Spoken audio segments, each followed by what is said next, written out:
Maoist ఏది హిడ్మా కానీ వాళ్ళ దీన్ని నెక్స్ట్ ఇయర్కి అంతా మావోయిజం లేకుండా అది ఏది నక్సల్స్ అనే పదం లేకుండా చేస్తామనేది ఇది చేశారు.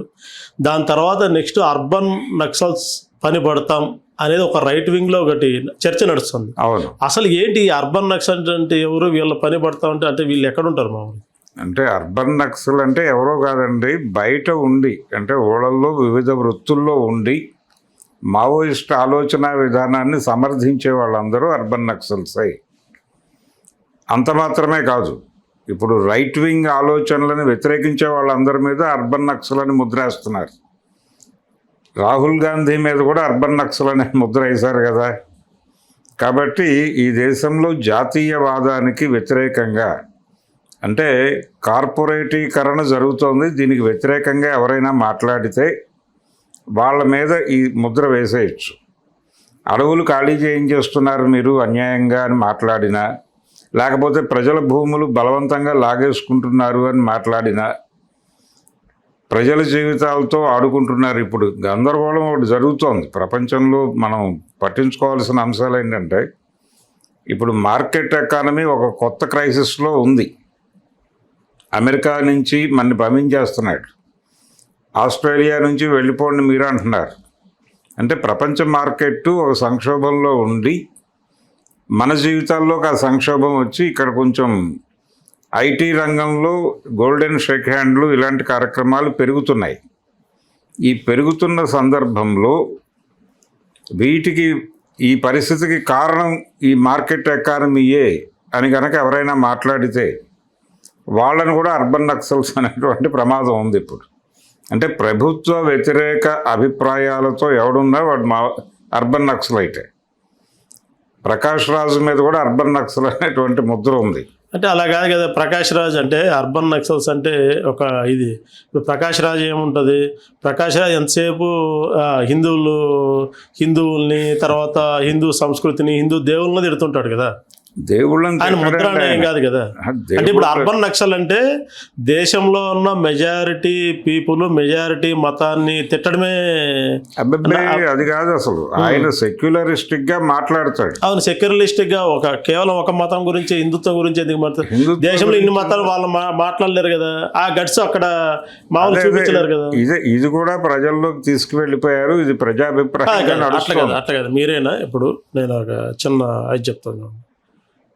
ఆయన అనేది ఏంటి మామూలుగా ఓకే, ఇప్పుడు మీరు మాట్లాడే స్వేచ్ఛ, నేను మాట్లాడే స్వేచ్ఛ రాజ్యాంగాలు కల్పించింది అంతా ఇది ఉన్నది.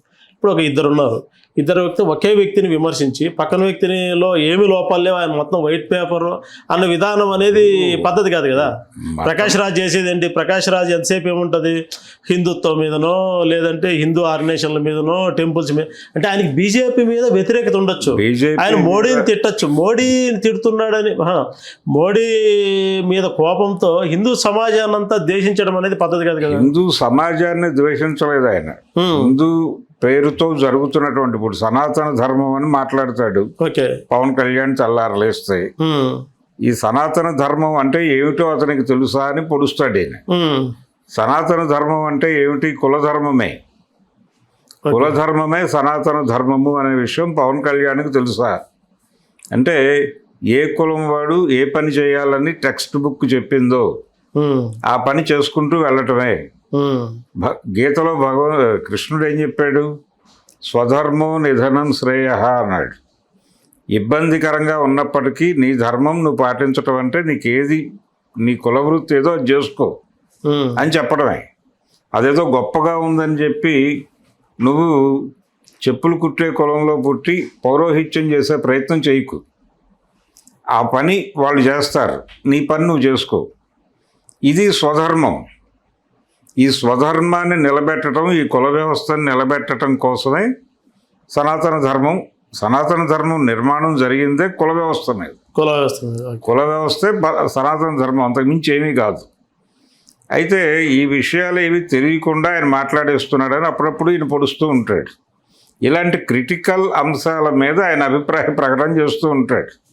హిందూ దేవుళ్ళని అవమానపరచడం కాదు, కొన్ని కీలకమైన విషయాల దగ్గర అవతల వాళ్ళు మసిపూసి మారేడుకాయ చేయబోతున్న సందర్భంలో ఇతను ఒక అలర్ట్ పలుకుతూ ఉంటాడు. నరేంద్ర మోడీ మీద కామెంట్స్ చేస్తాడు, అమిత్ షా మీద కామెంట్స్ చేస్తాడు. ఆయన మీద ఇప్పుడు అర్బన్ నక్సల్ అనేటువంటి ముద్ర ఉంది. ఓకే, రైట్, అది మీరు అన్నట్టు కరెక్ట్ అనుకోండి. మరి ఇదే ప్రకాష్ రాజు ఓవైసీని ఎందుకు విమర్శించాడు? రాహుల్ గాంధీని ఇప్పుడు రాహుల్ గాంధీని ఎందుకు విమర్శించాడు? ఇప్పుడు ఏది మా పక్క నాస్తికవాదాన్ని నాస్తికుడని చెప్పుకునే కేటీఆర్ గారిని ఎందుకు విమర్శించాడు? ఎవరినైనా ఆ ఇన్సిడెంట్ జరిగినప్పుడు వాళ్ళు మాట్లాడిన మాటల్లో హేతుబద్ధత లేకపోతే ఎవరి మీదైనా కామెంట్ చేస్తారండి. అయితే ఇక్కడ ఒక గొడవ ఉంది. హిందూ మతంలో పుట్టిన వాడికి హిందూ మతం తాలూకా వ్యవహారాలు ఎక్కువ తెలుస్తాయి. తెలిసినప్పుడు వాడు నాస్తికుడు అయితే వాడు హిందూ నాస్తికుడు అయి ఉంటాడు. ఆ హిందూ నాస్తికుడు హిందూ మతం మీద తన అభిప్రాయాలు చెప్పే ప్రయత్నం చేస్తాడు. ఆ మతంలో ఉన్న ఇబ్బందికరమైన అంశాలు ఏమిటో వాడు మాట్లాడతాడు. ముస్లిం నాస్తికులు కూడా ఉన్నారు. నిజానికి జిన్నా గారు నాస్తికుడే. ఓకే, జిన్నా గారు తనని తాను నాస్తికుడిగా ప్రకటించుకున్నాడు. ఆ క్రమంలో ముస్లిం నాస్తికులు ఇస్లాంలో ఉన్నటువంటి వ్యవహారాల గురించి మాట్లాడతారు. ఇప్పుడు అక్కడ కూడా కొన్ని దుర్మార్గమైనటువంటి విషయాలు ఉన్నాయి. మతం అన్న తర్వాత ఏ మతం అయినా అలాగే బిహేవ్ చేస్తుంది.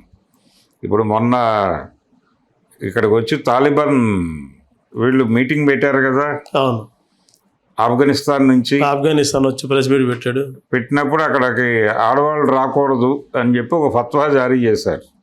ఇలాంటి ఇబ్బందికరమైనటువంటి పరిస్థితులు ఉంటాయి. వ్యక్తి అంటే ఇక్కడ ఏంటి మతం చెప్పదు, మతాన్ని ఆచరించే పెత్తనం చేసే కొందరు వ్యక్తుల లోపాల వల్ల మతానికి ఆపాదిస్తారు. ఇక్కడ జరుగుతున్న ఎందుకు హిందూ మతం గురించి ఎక్కువ మాట్లాడుతున్నారు అంటే మెజారిటీ మతం ప్రమాదంలో ఉంది అని ఒక ప్రచారం జరుగుతోంది. ఈ ప్రచారంలో భాగంగా హిందూ మతం ప్రమాదంలో ఉంది అని పదే పదే చెప్తూ ఉండటం వలన హిందూ మతం కన్సాలిడేట్ చేయటం అనేది ప్రోగ్రాం. హిందూ ఓట్ బ్యాంక్ని కన్సాలిడేట్ చేయటం, ఈ హిందూ ఓట్ బ్యాంక్ని కన్సాలిడేట్ చేయటం అనే ప్రోగ్రాం మొదలవగానే మైనారిటీ మతాలు భయపడతాయి, భయంతో ఉంటాయి. కాబట్టి ఎప్పుడైతే మెజారిటీ మతం భయంలో ఉంది అని ఇండికేషన్ ఇచ్చిందో ఇమ్మీడియట్గా మైనారిటీల్లో భయం మొదలవుతుంది. ఒక సమాజంలో మతపరమైన ద్వేషాలు పెరుగుతున్నాయంటే దానికి మెజారిటీ మతమే కారణం. పాకిస్తాన్లో ఇస్లాం మతం కారణం అవుతుంది, ఇండియాలో హిందూ మతం కారణం అవుతుంది అనివార్యంగా. కాబట్టి మైనారిటీలు సేఫ్గా ఎప్పుడు ఉంటారంటే మెజారిటీ మతం హాయిగా ఉన్నప్పుడు. మెజారిటీ మతం హాయిగా లేదు, ఇప్పుడు దాన్ని రోజు ఇబ్బంది పెడుతున్నారు. ప్రమాదంలో ఉంది, ముస్లిం జనాభా పెరిగిపోతుంది. ఇండోనేషియా తర్వాత ఇక్కడే అత్యధిక ముస్లిం జనాభా ఉంది. కాబట్టి ఏ క్షణమైనా భారతదేశం పాకిస్తాన్ అయిపోవచ్చు అని స్కూల్ పిల్లల దగ్గర నుంచి అందరికీ ఇంజెక్ట్ చేస్తున్నారు, వాళ్ళు మాట్లాడేస్తున్నారు. ఈ పరిస్థితి వచ్చినప్పుడు అవతల వాళ్ళు కన్సాలిడేట్ అయ్యి వాళ్ళు కూడా ఏదో మాట్లాడటం మొదలు పెడతారు. గందరగోళం నడుస్తోంది సమాజంలో. ఇలాంటి వాతావరణం ఉంది కాబట్టి హిందూ మతం మీద కొంచెం ఎక్కువ మాట్లాడటం జరుగుతోంది. ఇప్పుడు ఈ మాట్లాడుతున్న వాళ్ళు వీళ్ళు మాత్రమే కాదు, మార్కెట్ ఎకానమీకి వ్యతిరేకంగా మాట్లాడుతున్న వాళ్ళు కూడా అర్బన్ నక్సల్స్. మావోయిస్టుల్ని ఎందుకు చంపేస్తున్నారు అని ఎవరైనా అడిగితే వాడు అర్బన్ నక్సలే. ఇలా కేంద్ర ప్రభుత్వం అనుసరిస్తున్నటువంటి విధానాలకు వ్యతిరేకంగా మాట్లాడుతున్న ప్రతి ఒక్కడు అర్బన్ నక్సలైట్ అనేటువంటి ట్యాగ్ ధరించడానికి సిద్ధపడాలి.